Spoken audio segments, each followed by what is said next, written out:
I'll begin with an interesting story. The gentleman here is Henry Ford, right? Who is credited with the creation of the modern automobile as early as 1912.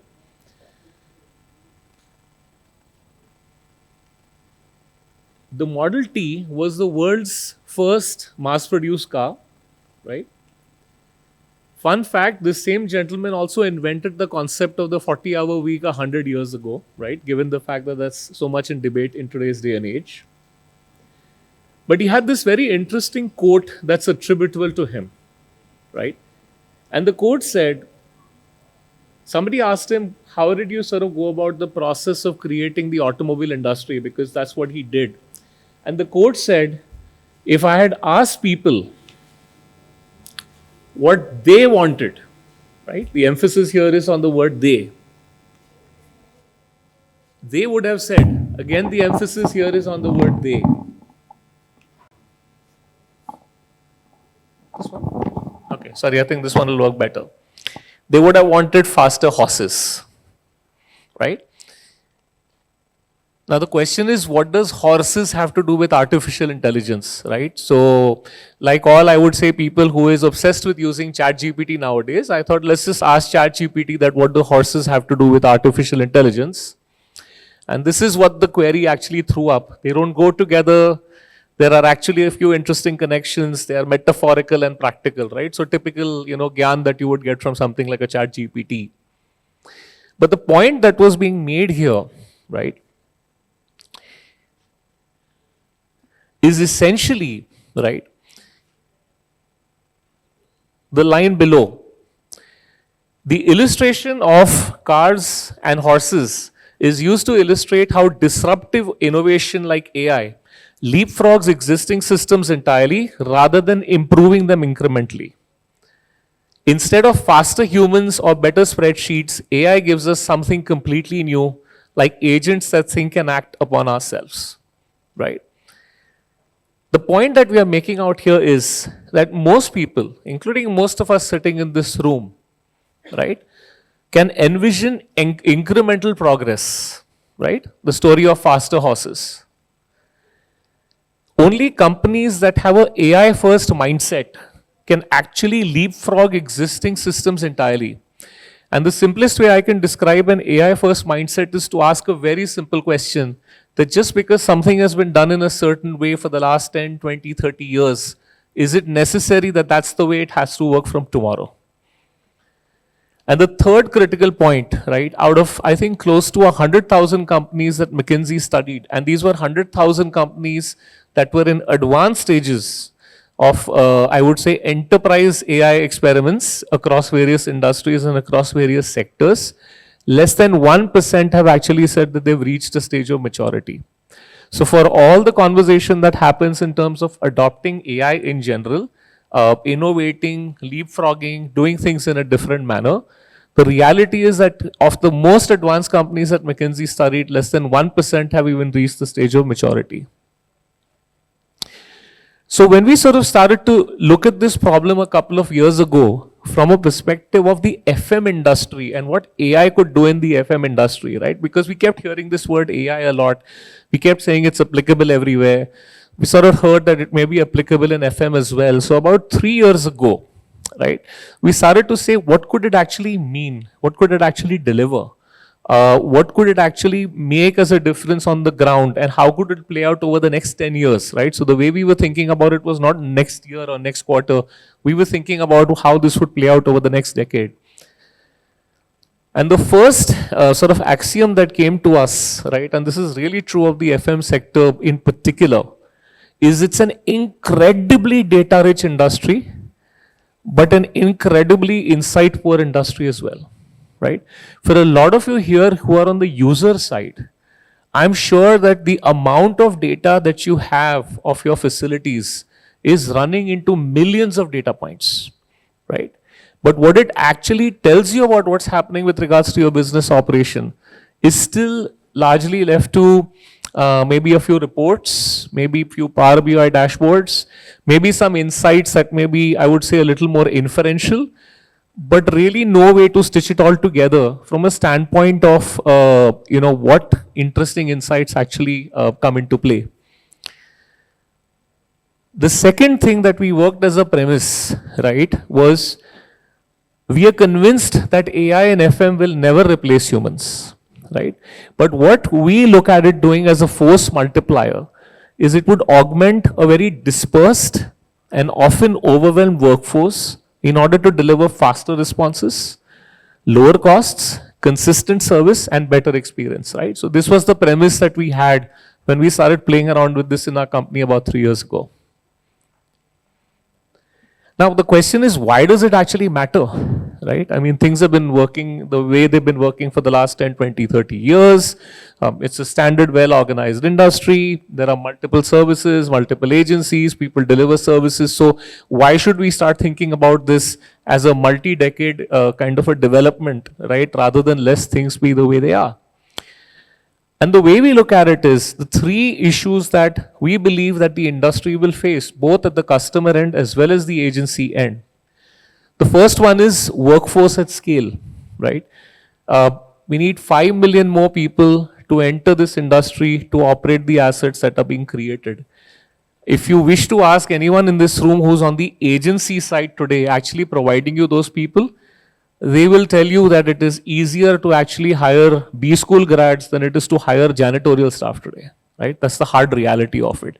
So the days and age of throwing people to a problem is going to vanish in the next 4 to 5 years. The second part, aggressive digitization, right?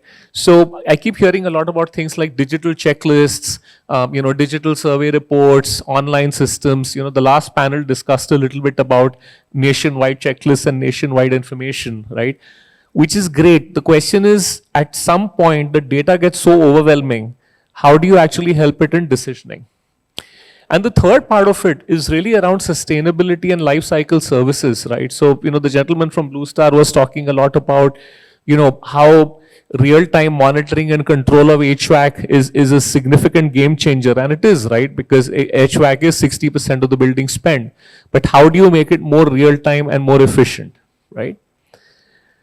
And the reason we sort of saw this was we started to see 3 mega trends. The first one was really about what we call job creation and workforce upliftment from manpower to smart power. And this is going to be very, very critical because, believe you me, getting manpower, especially in what we call unskilled industries, is going to become increasingly difficult, right? I would urge you, right, to go and have a conversation with the janitors that work in your premises or the ones that you hire, just as an example. And they have a common refrain saying, I'm the last person who will ever do this job. None of my children will do this job, right? We have to migrate to that whole element of smart power.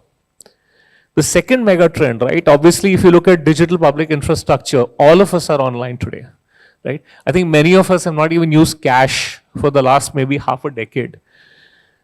So how do we sort of move from what we call to smart data ops and go from, let's say, generating reports from a system towards actually self-improving systems? And the third critical mega trend, which was, I think, very nicely discussed in the last panel on sustainability, is essentially the climate and infrastructure pressure is going to keep continuing. So how do we move from one-off projects towards real-time sustainability on a long cycle? So the way we look at it is that essentially these are the challenges that the industry, both on the client and agency side, have to solve for. We have less than 5 years to solve it. I can assure you the data will overwhelm us. And unless we start embracing, I would say, AI use cases, right, it's going to be very, very difficult for us to make that leapfrog. Now, the fundamental problem, AI needs data first, right? And where does that cause an issue? Again, barring maybe a few people that have been fairly progressive, the industry still operates off paper checklists in most cases. Technical information, for example, is still in manual logs. Knowledge sharing, information sharing, tacit knowledge transfer is still verbal. Ad hoc Excel reports, I think all of you deal with Excel reports that just takes forever for you to actually figure out how do you normalize. Data is incomplete in many cases. Data is unstructured in many cases. There are siloed systems. There's a different system for maintenance management. There's a different system for housekeeping, CSAT. There's a different system for, let's say, technical check sheets. There's a different BMS altogether. There is no data orchestration right now. This is something very, very, sort of misunderstood. People think that AI is this silver bullet, right? And you just put things into ChatGPT and you'll get miracle answers. That's not the truth, right? Unless you actually start, I would say, cleaning your data environment. Believe you me, AI will give a response as good as the data it actually gets, right? So data orchestration or data cleaning or data building is actually the first multi-year process to even start thinking about getting into AI. And obviously no data quality management, right? Some places you write TCS, some places you'll write Tata CS, some places you write Tata Consultant CS. That's what I mean by, no data quality management. So we sort of said, okay, let's spend some time in just creating data, right? And we said, let's just put this out on our entire field. We put 25,000 people online, right? We did 375,000 online data interventions, training interventions. It gave us 1.8 million data points on how people are getting trained. I'm talking about housekeepers getting trained as an example. We checked close to 18 million checkpoints that were there in digital checklists. We do something called Gemba, which is site visit reports and audits. We got 900,000 data points out of that. And we essentially gave our clients an opportunity to raise 47 million tickets. Mercifully, we didn't get even a fraction of that. And 47 million feedback opportunities, right? So essentially, we sort of said, unless we start building this volume data set of our customers, how are we going to start applying the principles of AI to figure out how do we do this better job? So over the last 2 to 3 years, right, we said, let's get all this data, right? Now the fun part is when you start collecting data, right, as many of you will start, you will realize that it actually drowns you and it actually kills you, right? And that is where the migration towards thinking about AI actually does not become a concept, it actually becomes a necessity. So we said, we've solved one problem, we've become data rich, which was all those instances I talked about. Now, how do we start using AI towards becoming insights rich, right? That what do I actually do with that data? And what do I do with that data is fundamentally linked to a few things, right? Can I reduce the number of people I deploy at my customer site and do the same job? Can I have fewer people that are better trained and better paid? How do I know my people are truly trained and delivering? Can I correlate, for example, the training of a housekeeper in, let's say, Tamil Nadu and in a tier 4 location and correlate that to, let's say, the client sentiment in that location? And can I correlate that to the demographic of the person working over there, right? Just as examples. So we started to actually start piloting some stuff, right? Which was around things like auto-validating of digital checklists, right? Not what's being filled out there and what does it mean? Voice-to-log assistance, visual inspection bots, behavior nudging agents, right? Some cool stuff that we're doing there. And obviously the other stuff around predictive maintenance, energy optimization, asset health, and so on and so forth. So for example, I have a couple of colleagues over here, just, happy to show you guys a couple of demos at your office down the line, you want to see it. And then we started to play with the system, right? So we said, okay, now that we've created this voluminous data set, and I'm just sharing with you 2 screenshots, but again, happy to show you guys real demos.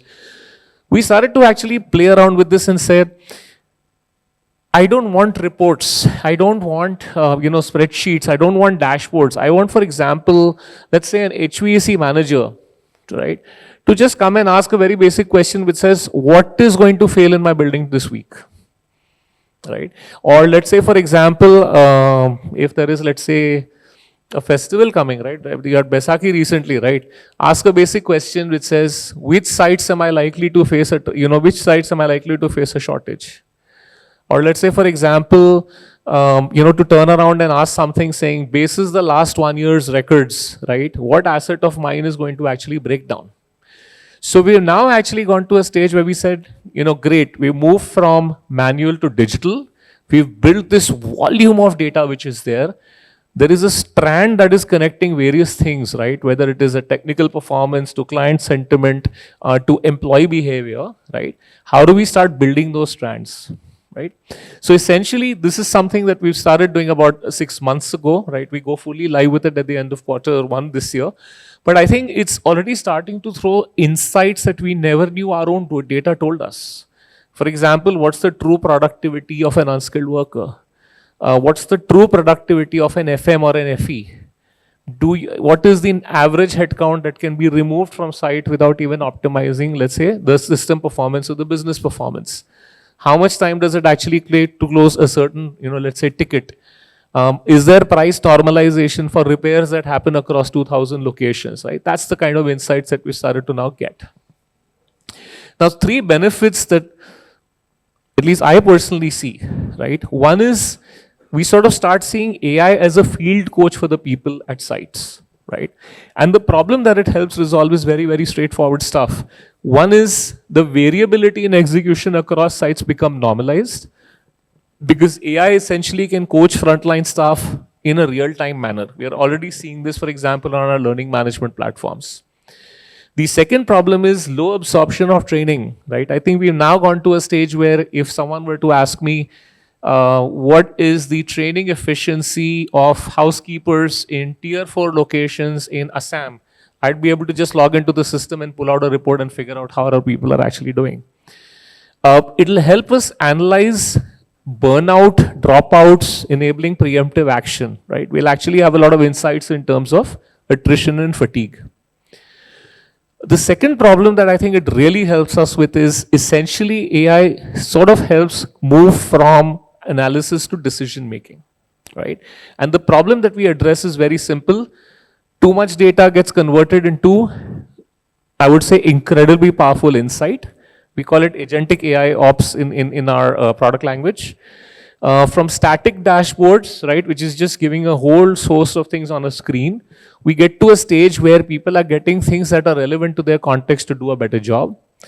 And from a process of, let's say, doing manual audits, right? Like, for example, if I have to do, let's say, 5,000 electrical safety audits, rather than doing it in the manual way and then reconciling it and trying to put human manpower to it, can I actually use large learning models towards actually doing those audits and actually generating reports which can make more sense to the customers? And finally, from a green perspective or a green, I would say, assurance perspective, which I think is the right word, the problems that I would say AI is starting to help us is in identifying, I would say, energy wastage basis potential operations and then pre-auto tuning it in advance, right? Taking the weather data for the last 10 years, estimated weather data for the next 90 days, and ability to actually do auto tuning. Things like chiller is going to fail, controller will misbehave, some, predictive maintenance needs to be taken, some breakdown maintenance needs to be taken, those kind of things getting addressed. The second part is, really making, I would say, each and every employee a part of the community. So converting low staff awareness on green SOPs towards actually doing stuff like gamification, right? There was a very nice comment that was made in the last conversation that each and every one of us, through our actions, without knowing it, are actually creating a footprint. Now, is there technology that can actually tell us that you've done this? If you just modify your behavior like this, this is the impact you can have. And obviously, millions of corporate citizens doing it across India makes a very, very big difference. And finally, I think one interesting point was around how do you prove sustainability, right? Because obviously, it's the whole aspect of business case, it's the whole aspect of real-time measurement and verification. And finally, a CFO saying, well, okay, we made this investment. Can we see it in the bill? Can we see it on records? Can we actually see it on the financials? So how do we use AI agents towards calculating real-time savings versus baselines, right? This is an advancement of typical technology in terms of CMVP or measurement and verification protocols. So in summary, right, I think as an industry over the decade, right, we have to go from being what is called as a people-heavy industry to actually being an intelligence-heavy industry. We have to move from data chaos, right, millions of data points in different formats with different records and so on and so forth, to being decisions at speed, right, taking calls within 5 seconds. We need to move from compliance, which is things done at a point in time, towards continuous assurance, which means things happening every, let's say, 6 seconds. We need to move from one-time green to always sustainable. And finally, we need to move from what are called service vendors, right? People like ourselves towards actually being performance partners. So I think we're pretty excited over the last, like I said, over the last 3 years, we completed the data part of our journey. We're now embarking on using AI towards actually drawing insights for our customers, right? We'd love to partner with some of you guys on that. We'd love to hear your suggestions on this. And with that, I've come to the end of my presentation. I'm happy to take any questions if there are any at this point.